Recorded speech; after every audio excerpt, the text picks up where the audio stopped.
Practice continuing for the Buckeyes today ahead of the spring game. We're just 10 days away. Well, tonight we are hearing from the new secondary taking shape. Big shoes to fill there. 10 TV's Nicole Sheeran joins us now live with more on that. What about these big shoes? Yeah, huge shoes. I mean, as we all know, 51 new faces on this squad. But listen, replacing a guy like Caleb Downs, it's never easy. But as Matt Patricia said earlier this spring, you can't replace him, but what you do is you lean on the guys who learned from him and you reload. And that's exactly what this Buckeye secondary has done this offseason. Jalen McLean now taking on that leadership role in the safety room. And I mean, there's a reason why he's a two-time Iron Buckeye.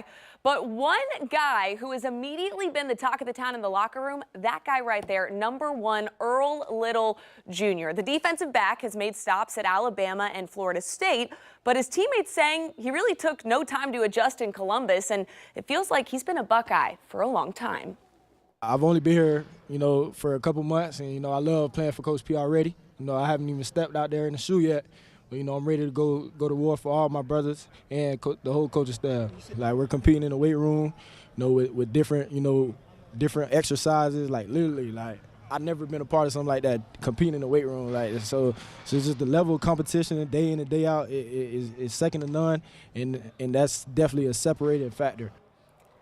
Now, Earl Little Jr. actually told us today that he talked to Caleb Downs, who also was at Alabama at one point before coming to Ohio State, and he's the one who actually sold him on the Buckeyes. And you just heard him there. He said at Bama they did not compete in the weight room like how they do here. I mean, guys, that is a huge statement coming from a guy who played in Tuscaloosa, that they never competed in the weight room like how they do in Columbus. That's saying a lot. I guess I just assumed that kind of competition existed in all these big elite programs. Does, but Maybe not like it does Nick here. Saban, but not under That's the new right. coach. I was about to say, that's right. I think maybe under Nick Saban, but maybe not under new leadership. Caleb, but no, yeah. it really stuck with me today because I said that's a huge, bold statement to make for a guy who just got here, that iron sharpens iron. They talk about it in the Woody all the time. So I'm excited to watch him play No this rebuilding, year. reloading. That's right. Right. That's right. All right. Thank you, Competing Nicole. in the weight room.